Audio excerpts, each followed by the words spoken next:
Yeah, awesome. Awesome. And old dog, off you go. I'd like to say thanks to Roz for organising that call with PK at the start of the weekend. Mm-hmm. I didn't get on at the time, but I listened to it, listened to the recording. So thanks for posting that up last night. And that was an absolute, like, she, you know, I think every time we all listen to PK, you can get something so valuable out of it. And to have that at the start of that weekend was pretty profound, I'm sure, for everyone. And yeah, thanks for doing that, Roz. It's really, really cool. I just wanted to quickly add in there that I spoke to her before that was organised. I actually had been on a bit of a chat with her and have got one lined up for this Saturday morning as well at 8 o'clock. She's jumping on with Eric at 8 till probably 8:30 or something. So I'm just letting everyone know in here that that will be happening. So I'll post it up in Be Free, obviously. So and post the Zoom link up. And I didn't know. Like, I know they're quite close together or whatever. I didn't realise that Roz, that was happening with Roz, and we only just kind of organised the time, and it's quite close together. But I think what I'll try and do is get her. I mean, obviously to cover different content, and as Eric will be on the call as well, I think it will be quite a different vibe anyway. But just anyway, so you know that, and yeah, I think it's really cool to get those two. I mean, yeah, Roz, that was awesome to have her express the things she did. Because obviously she's been on a massive journey since she's been on the States, and she's really expressed a lot of things that we haven't heard from her before necessarily in a group setting. So that was fucking phenomenal. Thank you. Yeah, epic. So just good. Is that a call we could invite people who are interested in the business onto? Do you think? Yeah, I don't know. She's doing one of those on Tuesday at 8 a.m. The following Tuesday is actually an opportunity call. Oh, the following Tuesday. Yeah. Yeah. So look, to be honest, it was originally just going to be like the Be team is a great team of us to get on, and I think it won't be an opportunity call. I'm not quite sure, and you can put in questions if you like. When I put this link up, just to let me know what you kind of want to talk about. But I think that was kind of done on Rory's call, so I think it will just be more of them sharing the love. So yeah, awesome. And maybe if you've got questions, guys, like when Al posts it up in Be Free, maybe focus on questions at Eric as well if we're going to have him. So maybe capitalize on that specifically as well as just questions for Peter. Yeah. Cool. All right. Does anybody else have any little shout outs or recognitions they want to do before we get stuck into it? No hands up. Sweet.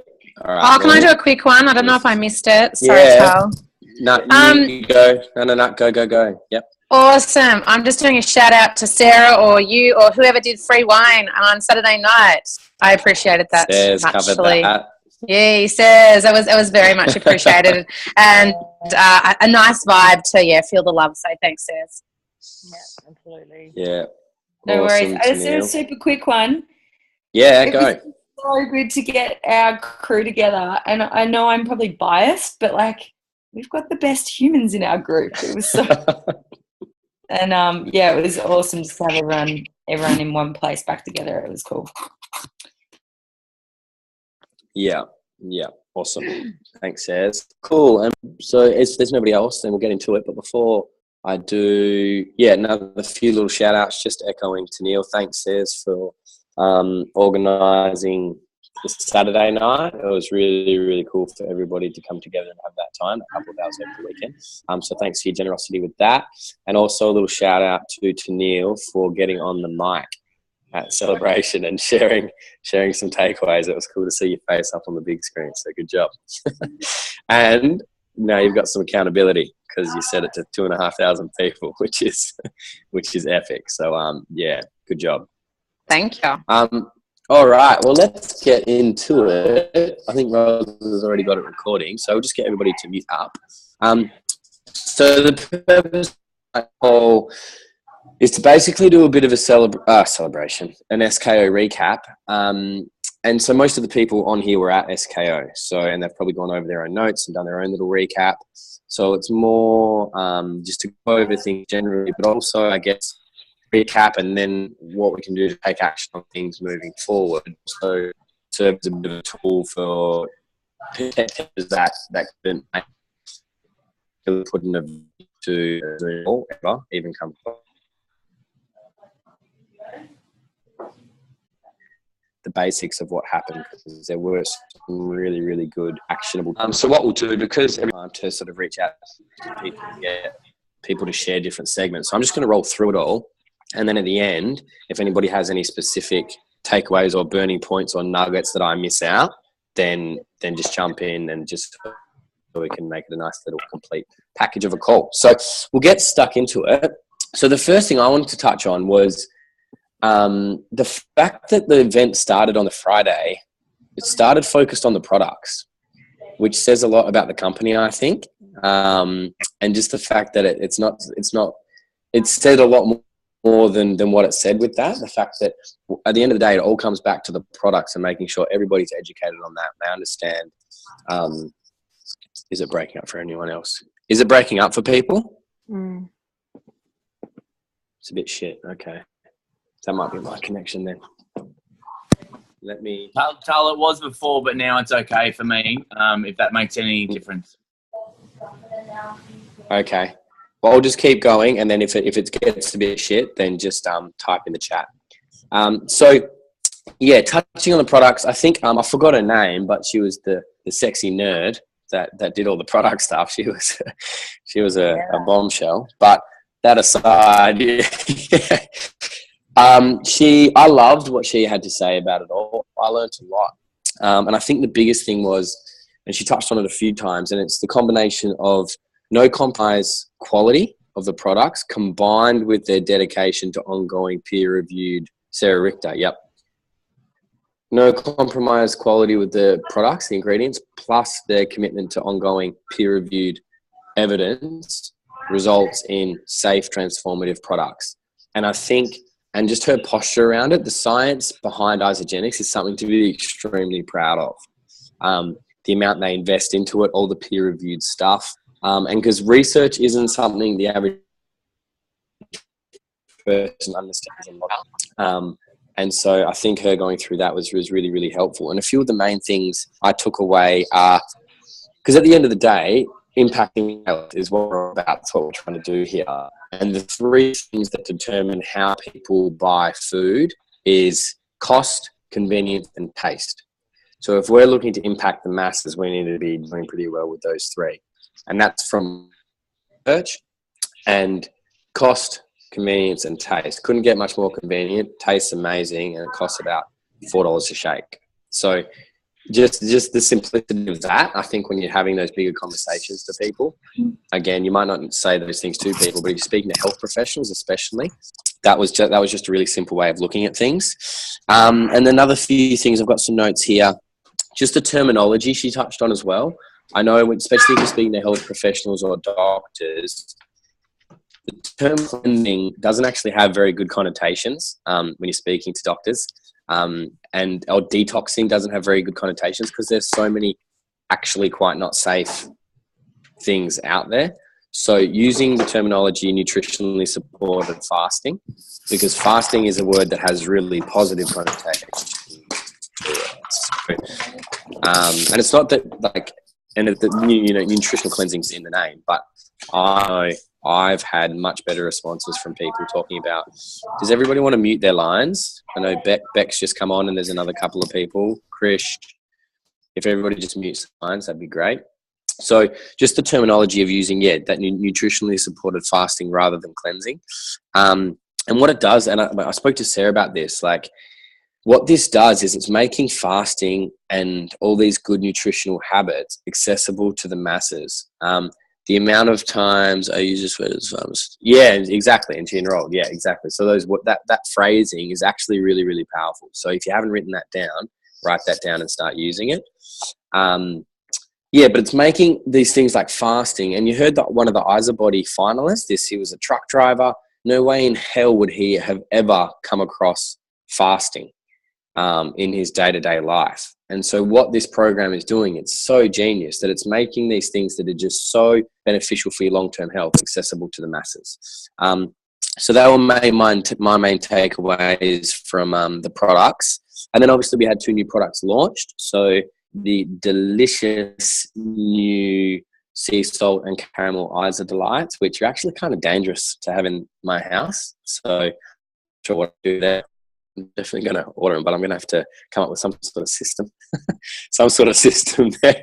Yeah, I know Sarah's the same. It's like, they're good, but they're a little bit too good. But that's something cool to add a bit of variety to cleanse days. And then the essentials meal pack, which is actually epic.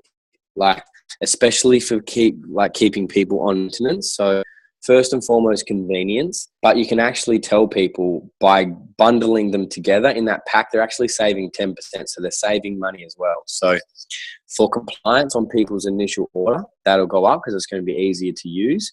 But then secondly, when you're actually giving people on maintenance, rather than telling them to all these individual things, you can say, well, you can save 10% by incorporating them all together. And they're just going to get far better health outcomes. So that actually, I'm really, I'm pumped about. And then the next bit, so that was the product bit. And then we kicked off on the Saturday with the why section. And I got a lot out of this in terms of it's the first time I've come back to the simplicity of Laura Brown just turned into a dog. I'm not sure if you guys can see that, but cool. Sorry, back to it.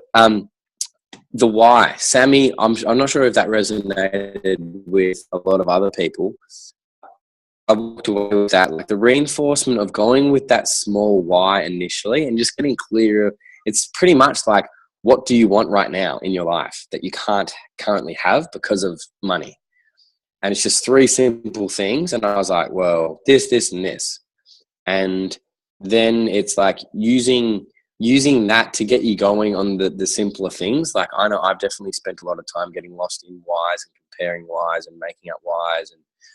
And so the simplicity of those 3 things to get moving. And then another thing that sort of clicked, it wasn't necessarily in Sammy's, but it wrapped in over the whole weekend. But a lot of people struggle to find their why, and it's an evolving and changing thing. But take it back to your values. Okay, sweet. Thanks to Neil. Wicked. Coming back to using your values. So, and that's something that you can do online. There's the DeMartini values quiz, and I know it's really good at helping people get clear with that, but you can just do it online as well. And that will help you get clear with what you value most. And then I think it'll help you narrow down to why that actually means something to you. Because if you just externalize it and pick something based on what other people are doing, it's not going to be real. But I think to get moving initially, be okay having a small why. And like Ben Kelly said, if it's fake boobs, it's fake boobs. Be real about it. Like, whatever it is, it can be absolutely anything. And I think a lot of people, I know I did, like, I tried to make my why retire my mum because Peter did, and I was like, yeah, that's inspiration. Shit, no, it's not my why. And mum's pretty much retired herself, and I still kind of had that as my why, and it like actually didn't mean anything. So it's like, just make it real for you, because if it's not, it won't mean anything. And then what else would that start with? Values, Yeah, cool. So simplify it back to what do you want.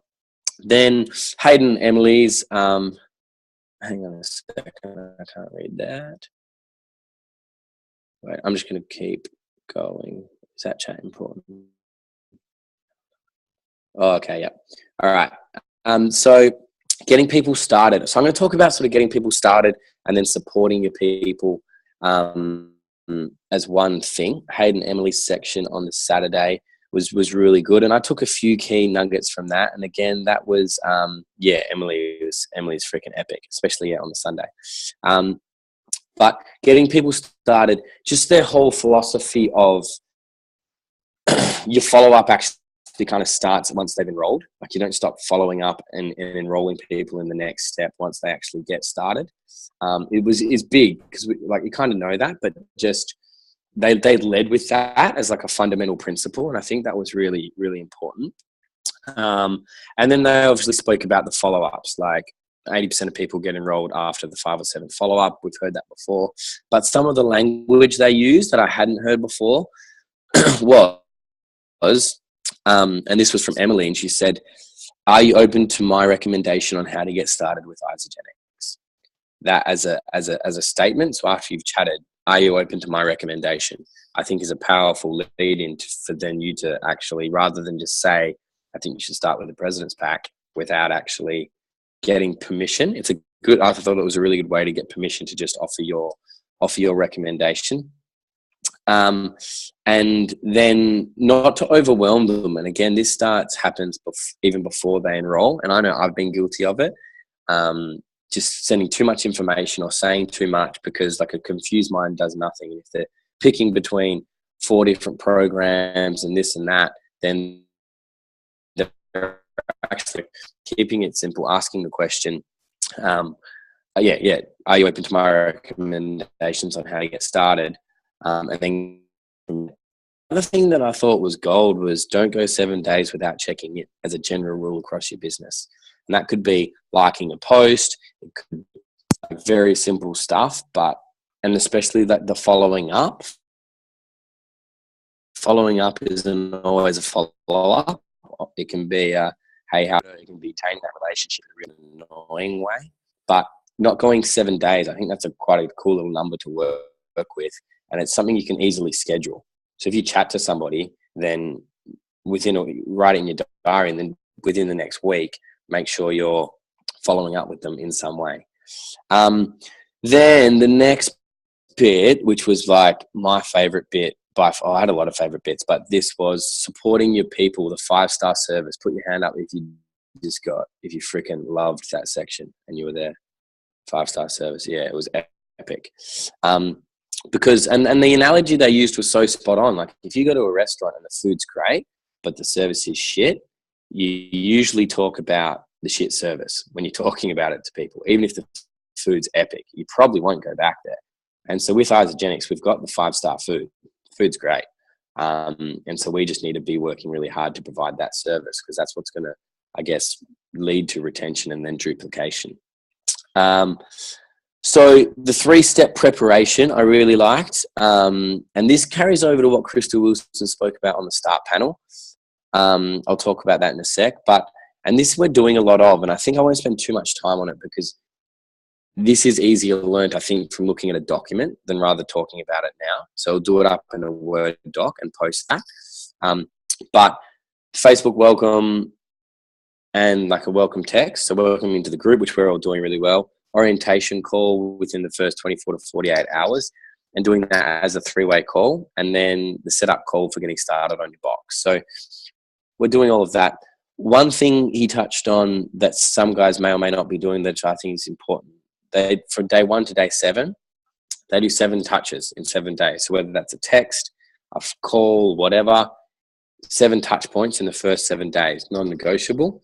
And then they've pre-arranged to touch base on day 11. Wicked. That'd be great, Tennille, if you've already got that set up. Day 11, because that's after they've done this second double cleanse. And if you noticed, most of the people that were talking had the assumption that people were doing 2 double cleanses. They were starting with the 9-day cleanse at the beginning, and I remember Jen Patch touched on that in her last call. So that's really an important thing to note as well, because I know for quite a while there I was getting people to do 1 cleanse day a week, just because it's a bit easier and you've got to make it match them. But it seems that a lot of the people leading the way in terms of duplication, getting those results, are actually doing the 9-day cleanse to start the 30 days. Touching base after that via phone call, auto ship call on day 25. And I really loved, it wasn't spoken about at this event, but when Alan spoke in Perth, he was like, he never ever has an auto ship discussion with people. He has a goal setting discussion with people. So rather on day 25, you scheduling in a call to talk about auto ship, you're scheduling in a call to talk about their goals for the next 30 days, which will then lead to what they're going to have on their auto ship. So just rephrasing the language around that.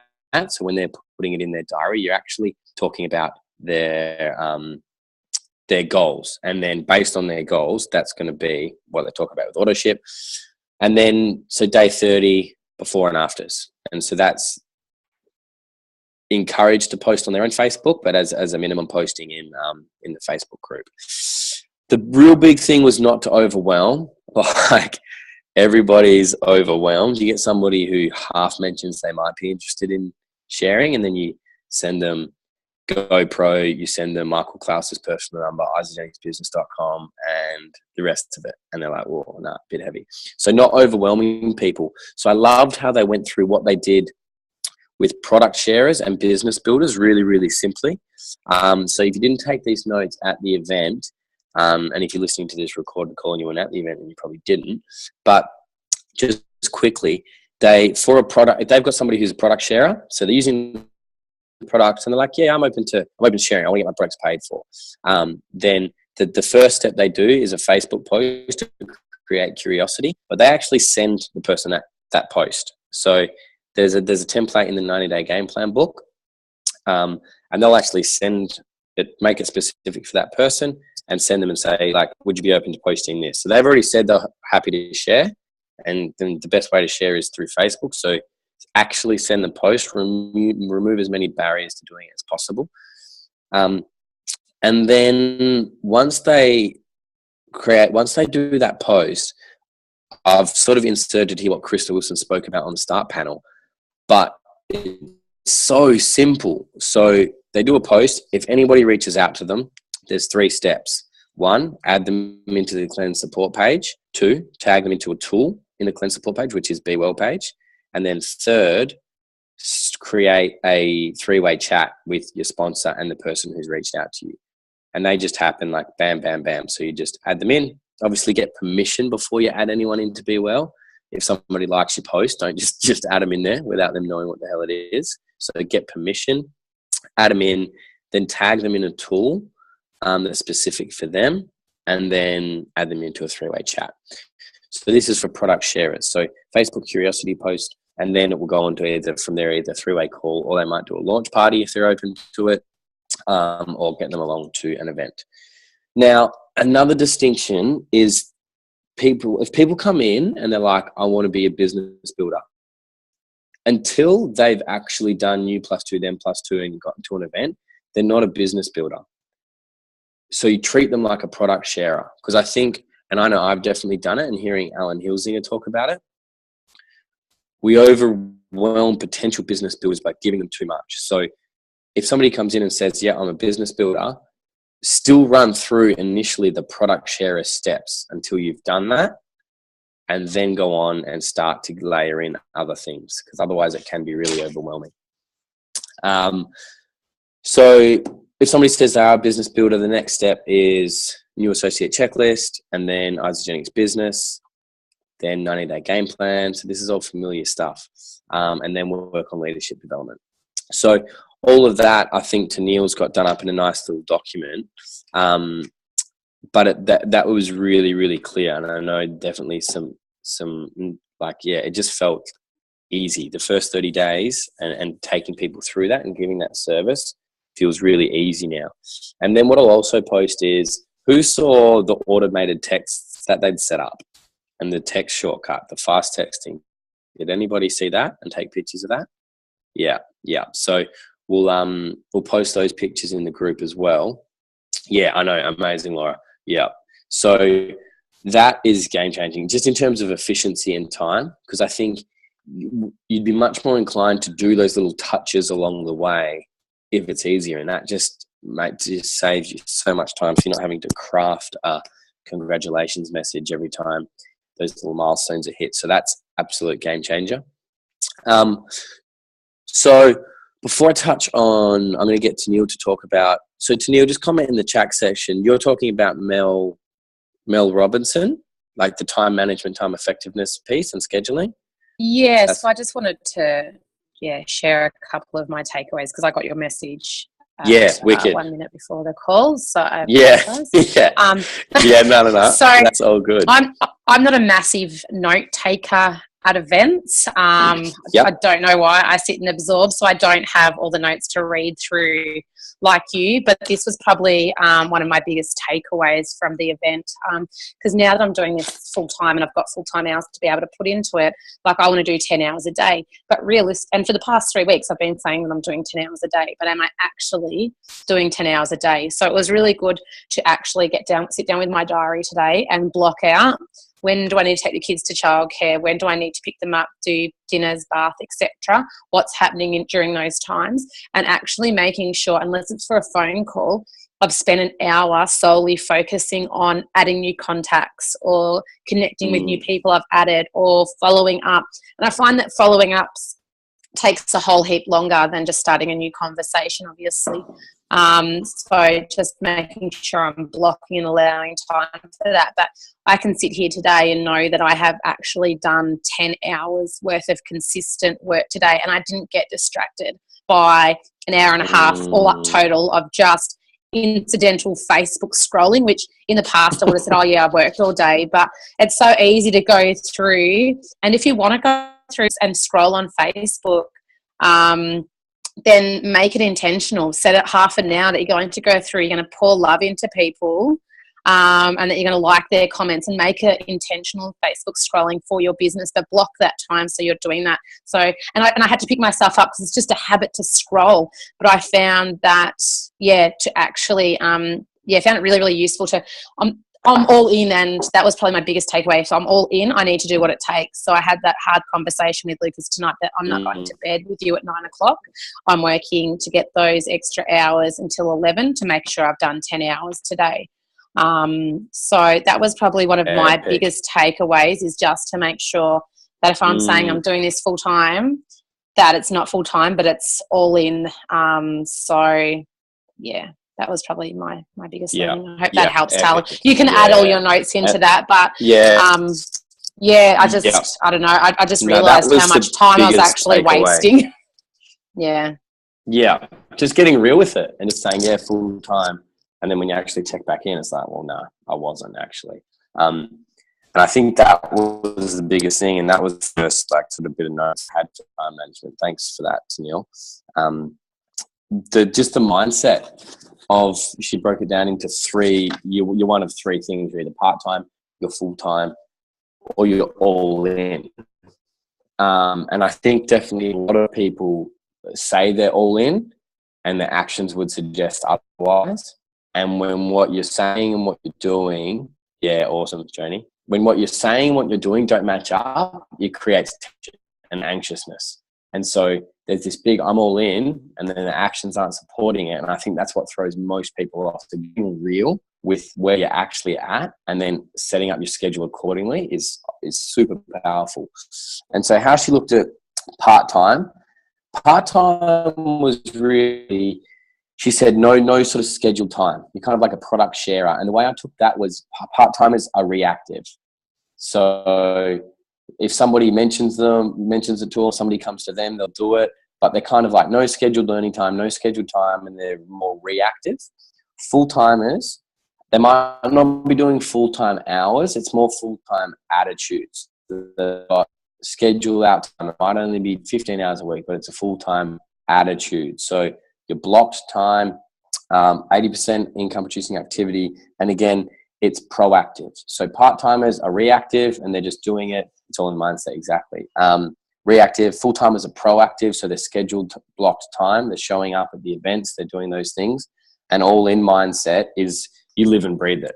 Like you have the hard conversations with people in your life, like Neil just touched on, which is epic. And say, look, I can't come to bed with you because of this, this, and this.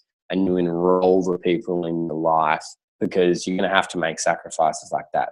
But just get real with where you're at, and it can change, and give yourself permission to change. Take an honest look at what's going on in your life. And if it's not a time to be all in, don't say you are and then not schedule and do the actions, because you'll just make yourself feel like shit. You'll get out of flow and you won't do anything.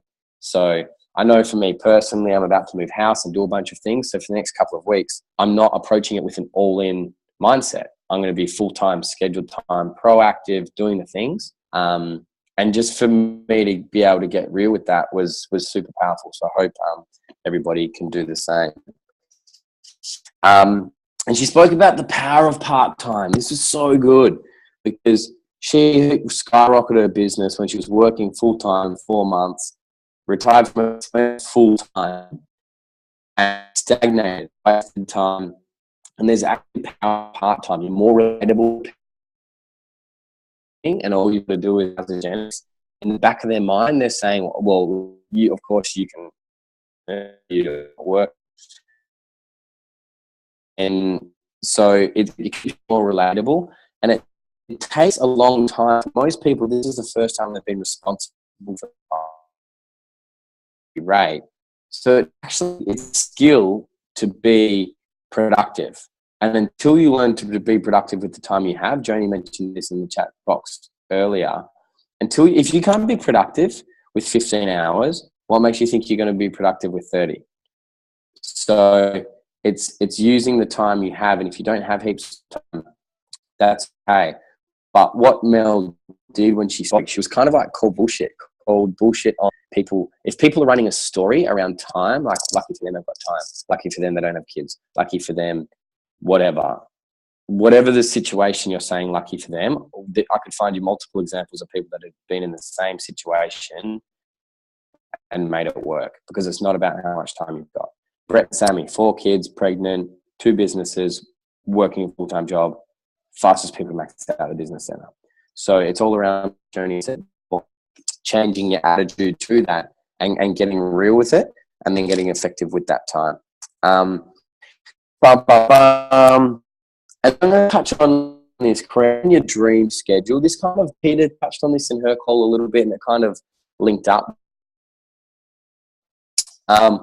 What Mel was talking about, and she's kind of like a hard-ass business coach, but she was still like non-negotiables, like block out all the stuff you've got to do, but things like going to the gym, your morning ritual, meditation, affirmations, and future pacing, like these things are things that we all know work, but we're not all doing consistently. I can put my hand up and say that I don't do it consistently, day in, day out. Not pretending that stuff doesn't matter, because she said, if you're going to be effective with your time, you've got to get yourself in an effective state. And to get yourself in an effective state, you need to be doing those things. You need to have good energy and clarity. So you need to be moving your body. You need to be, obviously, your nutrition's going to be good. You need to be cleansing. You need to be meditating. You need to be doing the things you love as well. And this is maybe more on the Peter Kelly side of things. But if you freaking love nature and you're not getting in nature because you're sitting behind your computer for 30 hours a week, you're not going to be in a good state. You're not going to be effective. You're not going to get things done. So when you're setting up your schedule, just be real with it. And we don't need as many hours as we think behind the computer doing the do, if they're actually effective hours. So make sure you're scheduling time to do the things you love, whether that's creating something, spending time with a partner, getting nature, whatever it is. When you're creating your schedule, don't think you're a hero if you're doing 55 hours only behind the computer. It's just not how things are done, and it won't last. And like Hayden and Emily touched on, long-term consistency will trump short-term intensity all day long. And that's coming from people who are big advocates of the 90-day game plan as well. So you're not going to be able to be consistent if you don't have a schedule that makes you feel good. It's pretty simple, but it's something that is, I know I've struggled with. So I got a lot out of that. And it's just like, I hope all this is working good. Like getting something out of it. No, Joni. You're breaking up pretty bad, Tal, just to let you know. Am I? Yeah. I don't know if it's just for me, but you're just in and out. Yeah. Can everybody comment if they can hear me? And I'm not breaking up, or am I breaking? Yeah. Okay. Yeah, good. Okay, sweet.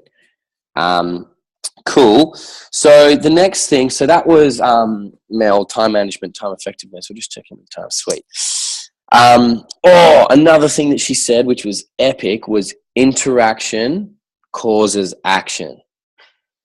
So if you're feeling stagnant, get out from behind your computer and just go and chat to people, go and connect. Interaction results in action. I was like, yes, so good.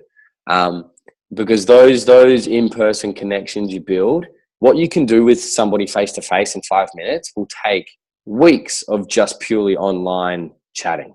Like the connection you can form, because you can feel them, you can see them, they can trust you. People will join your business if they know, like, and trust you. You can build trust like that if you're meeting somebody in person. So interaction causes action. So get out of the house and just change up your schedule. Create a schedule that's fun, doing new stuff, meeting new people.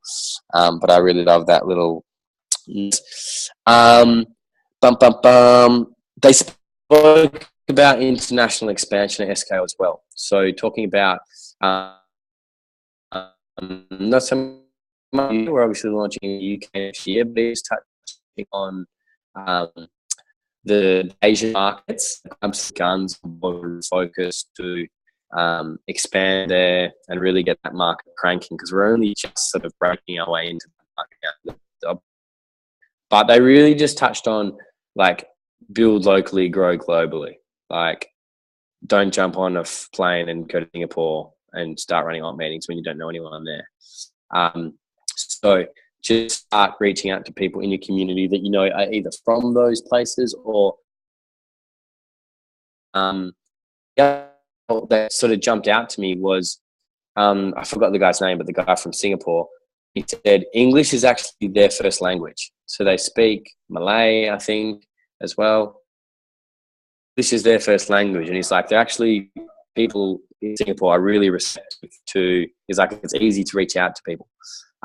So that's just something to keep in the back of your mind. I've got friends in Korea that are interested. Yeah. No, it's not in Korea yet, but it will be. So just start, building a relationship there. But yeah, I think that's something that I kind of, we sort of went to India, and it was really hard work because it was a new market, kind of shelved Asia a bit. But I think after hearing those guys, it's something that even if it's just 10% of you, just start adding people to your list and keep it on your radar, because you never know who you're going to meet, or and it's not really who you know, it's who they know. So just keep on the radar. And then another big thing I got from Crystal Wilson, who is an absolute dominator, and she's done really well on Facebook, and now she trains on Facebook, and she's only been in it 14 months, was she went back and studied, like stalked hard. She found somebody she liked, Peter Kelly, and went back, took the time. She said it took her like 2 hours, and she literally scrolled back to before when Peter was just getting started and found Peter's first post about network marketing or isogenics, and then just stalked. So social media is definitely something you've got to do you, but also model success. So if you're a guy, maybe find somebody who you resonate with, like Jackson Parr would be a really good one. You don't have to post 50 things about cats, but just his way of going about things is solid. Do you know what I mean? It obviously works. So find somebody, and kind of, this is on my to-do list this week, is to go back and stalk Jackson. I like Jackson. They're another, even like the guy who was on the panel, but pick one person or two people and actually go back so you can actually model their how they've done it on Facebook. Ash Good is another really good one. Because obviously, you know, she's a star ambassador now, and so she openly talks about isogenics on her page every now and then now, but she didn't always. So you can go back and track how they made the transition as their sort of income and influence built, so you can do it accordingly. So you don't want to model their posts now if you're only just getting started and they're 4-star, and part of their brand is that they're already very influential in the company. So take the time to go back. I thought that was really good advice.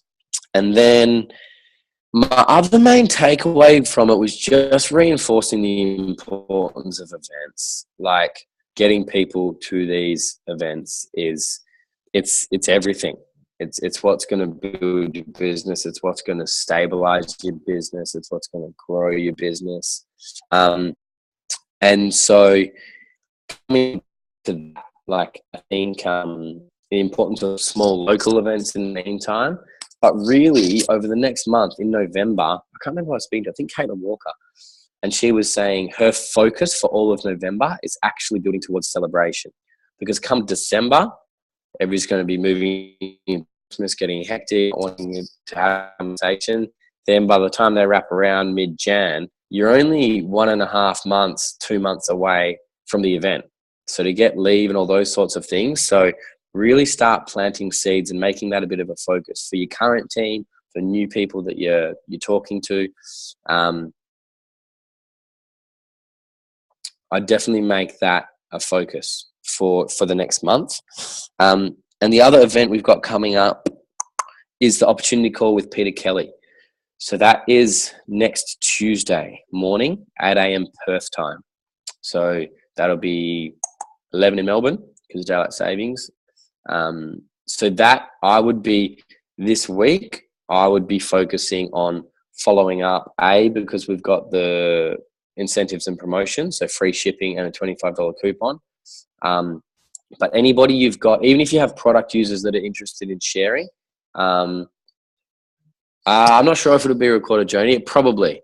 We're not running it. We're just sort of hijacking it. So one of the Kiwi girls is running it. So hopefully it's recorded. But and Peter made the call like when she was doing an opportunity call a little while ago, that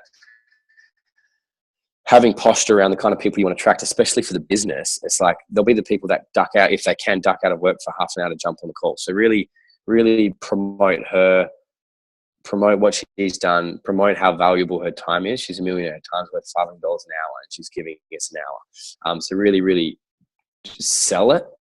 But I would be focusing on all of your follow-ups this week, working towards getting people on that call.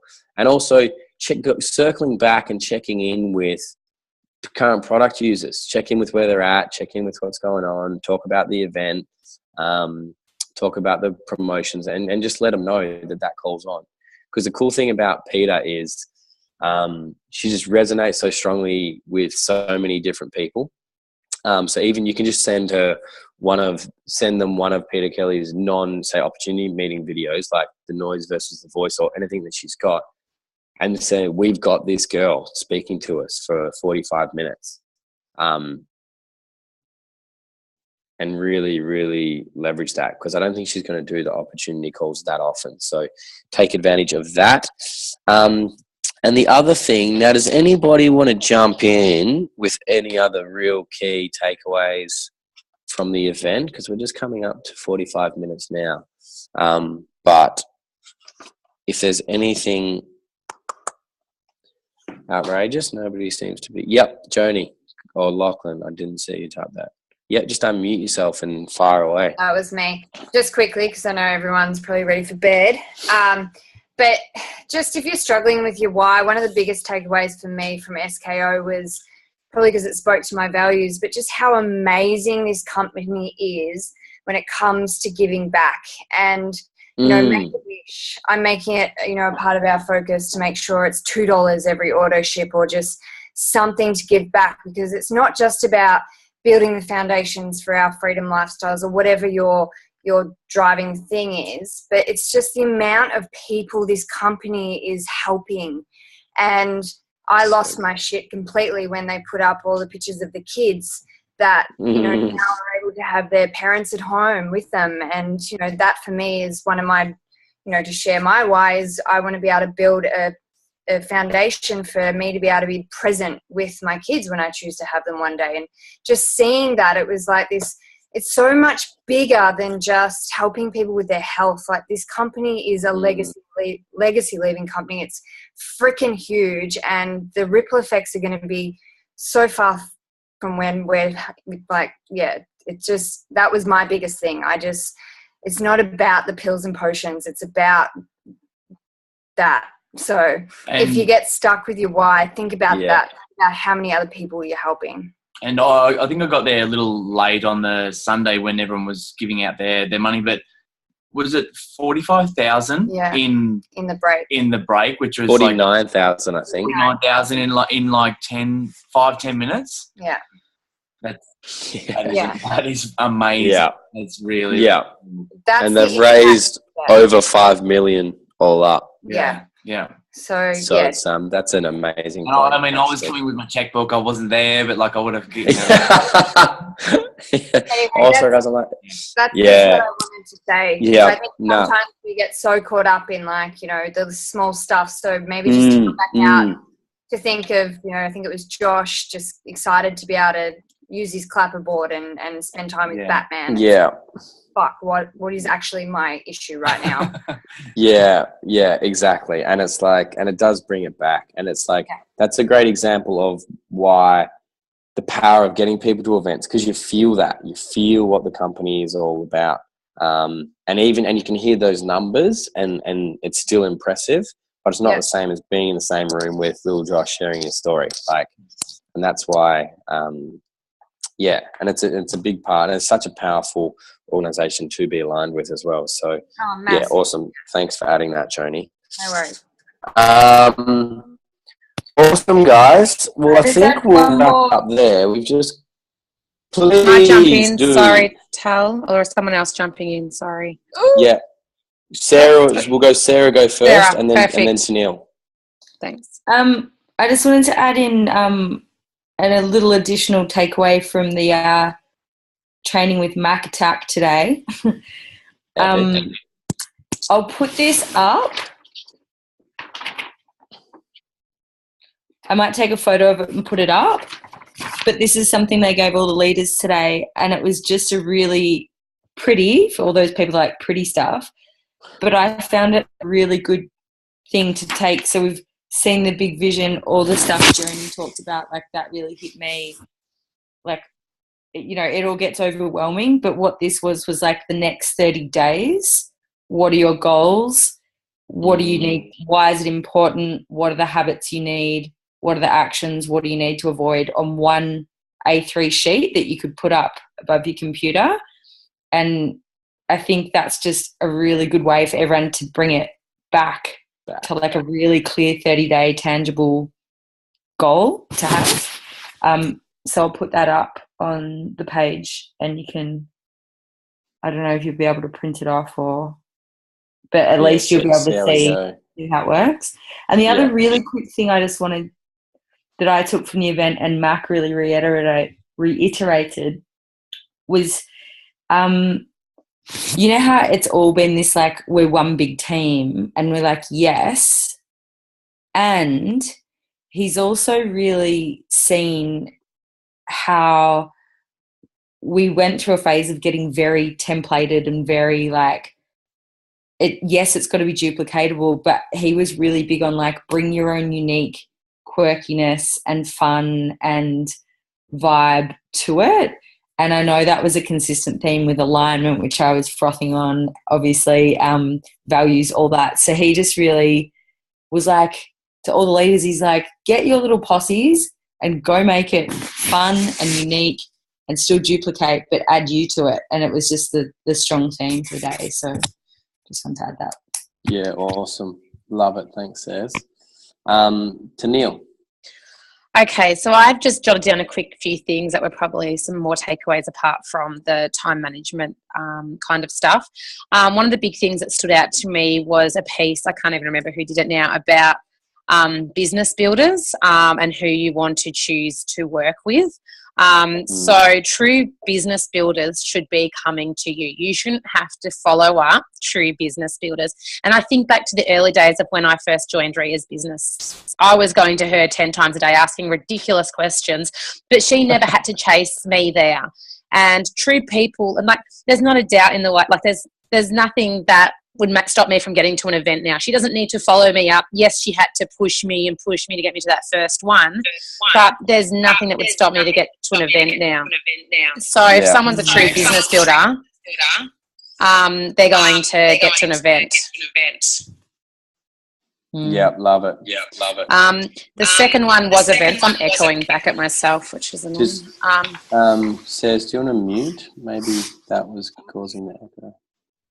Going out to now? We should be right, hopefully. Yeah. Oh, perfect. Yeah. So I had 2 brand new people at the events who are really keen to do the business side specifically.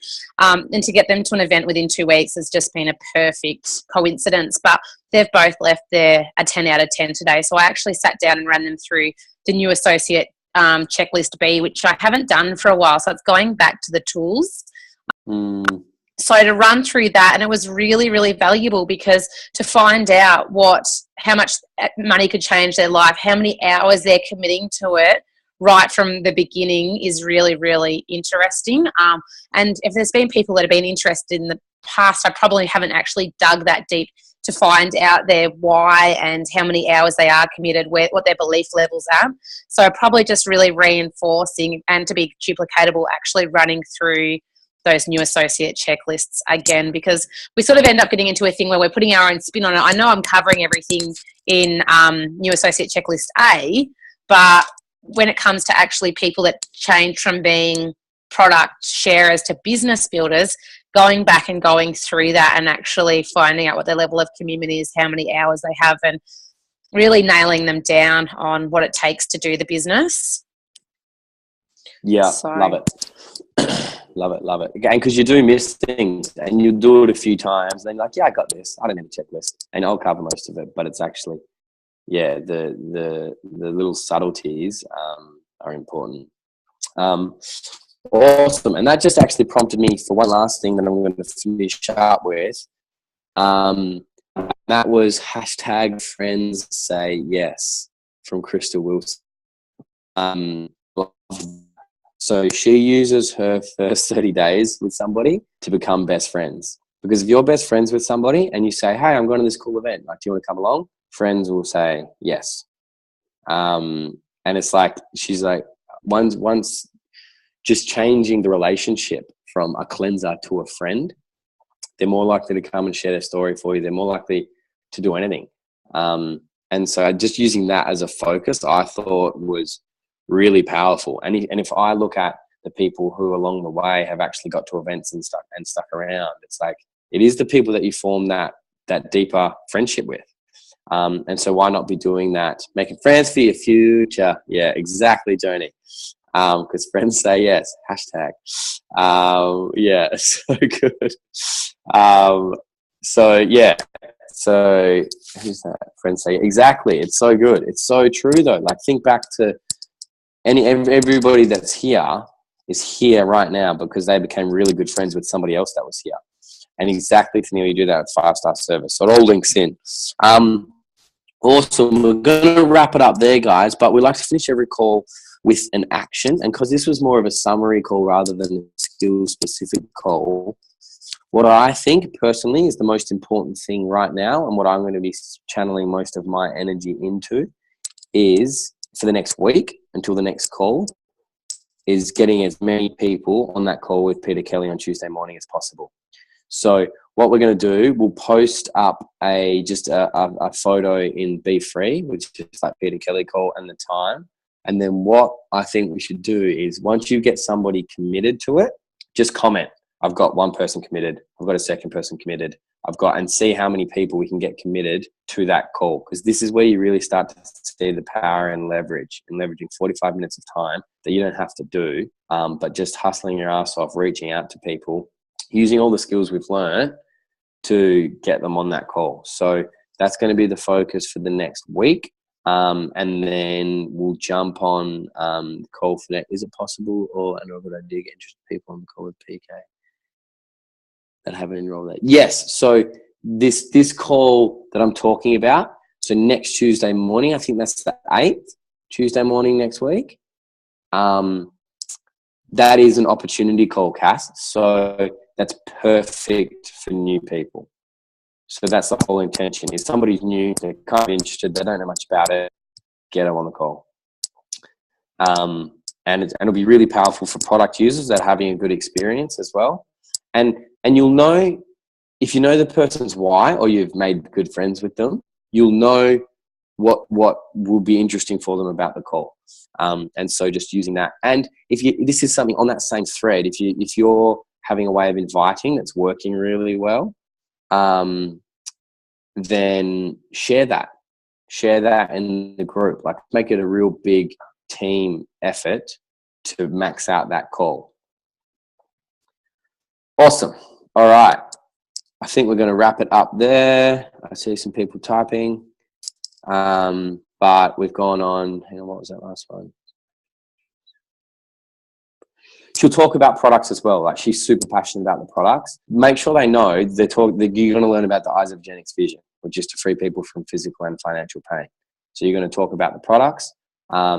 I would definitely get it on for, like, if you've got someone who's interested in the business, then it's going to excite them more. But when she goes into a story, it's really powerful because she was doing a PhD in like metabolics and weight loss after exercise. Like, she's a super nerd. Like, you might not know this if you've only just started following her recently, but she's a scientist. She was doing a PhD. That's the only reason Rory actually, looked at it in the first place. So her story is actually really powerful. So just make sure people know what it is. They're going to hear about the Isagenix vision. They're going to hear about it from a freaking rock star who's a legend. And I'm on the call. So she's not going to turn anybody off. So if somebody's not interested if you know they're not interested in the business, pre-frame it and say, look, I know you're not interested in the business. They're going to talk a bit about that on the call. They are going to talk about the products as well. Jump on. Because hearing from somebody like PK could be the thing that actually changes their mind about that. So just make sure whatever it is, you pre-frame it for people. And we'll leave it at that. So we'll get that posted in Be Free. And let's go to town. The ultimate three-way. Exactly. Yeah. And let's go to town. Let's max out the call so she has to do another one. Epic. All right. Yeah, Roy, Joni, can you unmute yourself and sing Making Friends for Your Future, please? And then we'll wrap it up. Making friends for our future. Yeah, I think everybody should unmute and we should sing that. We should sing that. Everybody take yourself off mute. We're going to sing Making Friends for Your Future. And then we're going to bounce. Tennille, do it, Tennille. I see your face to see you. Making friends for our future, suckers. All right. See you later, suckers. I'm out. I'm going to have dinner. All right. You guys are nuts. Nuts. See you guys. See ya.